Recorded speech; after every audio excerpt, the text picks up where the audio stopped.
नमस्कार। टेक्नोफूड कंसल्टेंसी की ओर से सभी दर्शकों को नए साल की बहुत सारी शुभकामनाएं। हमारे पहचान वाले एक अंकल है जो कल बहुत ही इंटरेस्टिंग लेकिन थोड़ी अजीब बात बता रहे थे कि वो फल और सब्जियां खरीदते समय जानबूझ के ऐसी चुनते हैं जो कीटकों से जीव जंतुओं से थोड़ी सी खराब हो गई हो। अब उनका ऐसे कहना है कि ऐसी सब्जियों पे इंसेक्टिसाइड यानी पेस्टिसाइड्स स्प्रे किए नहीं है, इसलिए तो वो खराब हो गई। अब ये खराब हिस्सा तो हम निकाल के फेंक सकते हैं, लेकिन इंसेक्टिसाइड पेस्टिसाइड्स जैसे कई आर्टिफिशियल केमिकल्स जो हमारे लिए बहुत ही खतरनाक साबित हो सकते हैं, वो कैसे निकालें। वैसे बात तो सही है लेकिन 100% रिलायबल नहीं है, राइट।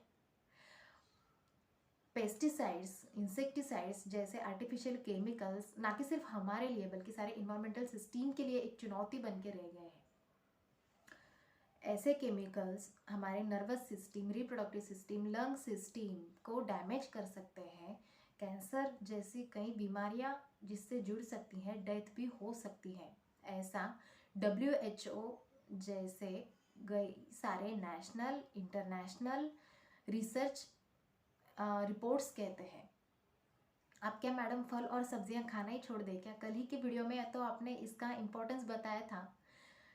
हाँ, न्यूट्रिशन के लिए फल और सब्जियों को दूसरा पर्याय नहीं है, लेकिन न्यूट्रिशन के साथ साथ हमें सेफ्टी पहले चेक करनी चाहिए। इसीलिए हमें FSSAI ने जो हमें गाइडलाइंस बताई है, कुछ घटक हमें बताए हैं जिनके तहत हम फल और सब्जियां साफ करने के लिए, पेस्टिसाइड्स निकालने के लिए इनका यूज़ कर सकते हैं, ताकि हमें सेफ्टी भी मिले और साथ में न्यूट्रिशन भी मिले। Yes, so here are very simple and easy tips given by FSSAI to reduce the pesticide residues from fruits and vegetables surfaces. FSSAI मतलब food safety and standard authority of India, मतलब भारत की food के बारे में, खाद्य के बारे में सबसे बड़े से बड़े या फिर छोटे से छोटे, मतलब कोई भी डिसीजन अगर हमें फूड के बारे में लेना है तो वो लेती है FSSAI। तो ऑब्वियसली FSSAI ने ये गाइडलाइंस जारी की है कंज्यूमर के लिए, एक स्मार्ट कंज्यूमर के लिए, तो ऑब्वियसली वो बहुत ही लॉजिकल है, रिसर्च बेस्ड है। So keep on watching this video and please share it to your near and dear ones so that they can avail these easy tricks, easy tips to make their fruits and vegetables very safe and so the health also. Yes, so first one is नमक। अरे नमक तो हम कब से सदियों से use करते आ रहे हैं, राइट। लेकिन what I want to stress here is that quantity of नमक, मतलब कितने ग्राम हम लेते हैं। हम ऐसे ही अंधाधुंध में मुट्ठी भर नमक लेते हैं और डाल देते हैं उसमें, ऐसा नहीं है। हमें एक लॉजिकल उसका एक सॉल्यूशन बनाना है, मतलब 2% सॉल्यूशन। वो कैसे बनता है कि अगर हम 2 ग्राम नमक ले, उसको 100 ml वाटर में घोल दे, तो वो बन जाएगा 2% सॉल्यूशन, और इससे ये पेस्टिसाइड्स निकलने में मदद होगी। अगर हमने इससे कम क्वांटिटी में नमक लिया तो ऑब्वियसली पेस्टिसाइड्स नहीं निकलेंगे। अगर ज़्यादा लिया तो फल सब्जियों की क्वालिटी शायद ख़राब हो सकती है। So 2% is very important figure out here. So ये 2% सॉल्यूशन अगर हमें 1 लीटर में बनाना है तो 1 लीटर मतलब हमें 1 लीटर पानी लेना है, उसमें 20 ग्राम नमक डाल दिया तो वो हो गया 2% सॉल्ट सॉल्यूशन।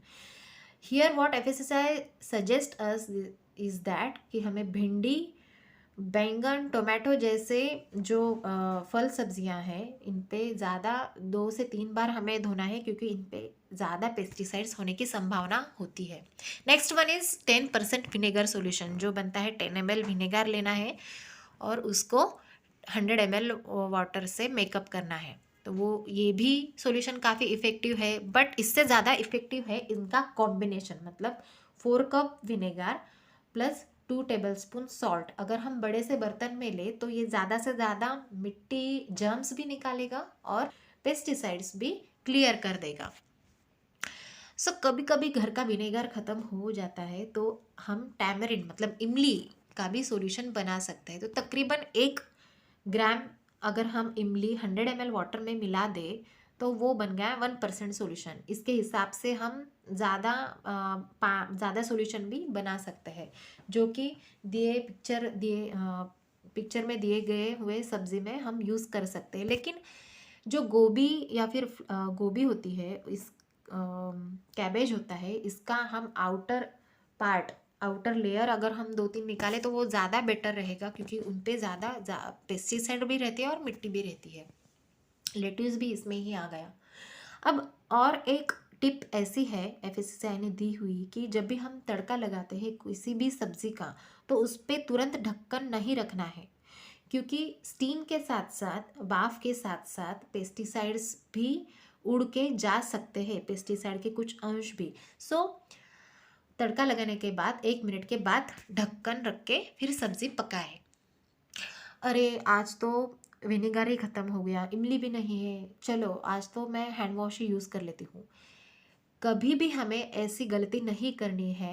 एफएसएसएआई ने बताए हुए घटक अगर घर पे नहीं है तो हैंड वॉश, डिटॉल, सैनिटाइज़र ऐसे हमें कभी भी यूज़ नहीं करना है, क्योंकि इनके जो रेसिड्यूज़ है, मतलब इनके जो केमिकल्स है, वो फल सब्जियों पे चिपक सकते हैं और वो हमें ज़्यादा नुकसान पहुंचा सकते हैं, right. So never use such chemicals any detergent for washing of the fruits and vegetables. So और एक ट्रिक ऐसी है कि उबलते हुए पानी में 1 मिनट तक सब्जियां रख दे, फिर निकाले। अंडर रनिंग टैप वाटर हम इसे साफ कर सकते हैं, इससे भी काफ़ी हद तक पेस्टिसाइड्स निकल जा सकते हैं। Next one is lemon juice plus baking soda wash. Baking soda wash हमने सुना है कि कोरोना पेंडेमिक में भी सब्जियां साफ करने के लिए हम में से बहुत सारे लोगों ने ये यूज़ किया हुआ है, लेकिन कितने क्वांटिटी मैटर्स। सो 1 टेबल स्पून लेमन जूस अगर हम ले लें, 2 टेबल स्पून बेकिंग सोडा ले लें और उसे 250 ml पानी में घोल दे, उसका एक सॉल्यूशन बना ले, जो हम स्प्रे बॉटल में भी रख सकते हैं और स्प्रे करने के लिए यूज़ कर सकते हैं, जो नेचुरल डिसइंफेक्टेंट भी होगा और ज़्यादा से ज़्यादा पेस्टिसाइड्स को भी निकाल सकता है। सो ये एक तरीका हो गया। और एक है स्क्रबिंग। कभी कभी अगर हम आलू की सब्ज़ी बनाते हैं तो वो छिलके के साथ और भी ज़्यादा टेस्टी लगती है ना। तो ऐसे छिलके की सब्ज़ी बनाने से पहले उसे अगर हम ब्रश से अच्छे से साफ़ कर ले, तो पेस्टिसाइड्स या फिर मिट्टी जो भी उस पर लगा है वो निकलने में ज़्यादा मदद हो जाएगी। वैसे भी छिलके में ज़्यादा न्यूट्रिशन रहता है, ज़्यादा मिनरल्स रहते हैं। सो एप्पल, बटाटा या फिर जो भी ऐसे छिलके हैं, वो कोई भी ऊपर वाला कोई भी घटक अगर हम सॉल्यूशन यूज़ कर रहे हैं, तो सबसे पहले उसे सॉफ्ट ब्रशिंग अगर हम कर रहे हैं तो वो ज़्यादा बेहतर ही होगा, राइट। अरे मैडम, खाना बनाने के लिए, खाना खाने के लिए टाइम नहीं है तो इतना सारा टाइम कहाँ से लाए फल सब्जियां साफ करने के लिए? Totally agree. As a working woman I totally agree with you. लेकिन हम जैसे बोलते हैं ना कि हमें कोरोना के साथ ही जीना है, वैसे हमें पेस्टिसाइड्स के साथ ही जीना पड़ेगा। और इसीलिए एज ए अलर्ट कंज्यूमर हम हमारे एंड तक जो भी पॉसिबल ट्रिक्स हैं हमें आजमानी चाहिए, क्योंकि हम जैसे करेंगे हमारे बच्चे, मतलब नेक्स्ट जनरेशन भी वही फॉलो करने वाली है ना। तो हमारे सेफ फ्यूचर के लिए, उनके सेफ फ्यूचर के लिए हमें ये ट्रिक्स फॉलो करनी पड़ेगी, right. World food safety day की थीम भी यही थी कि act now for your safe future, safe food today for a healthy tomorrow. हमारा न्यू ईयर भी हेल्दी रहेगा, हैप्पी रहेगा अगर वो सेफ हो तो, है ना।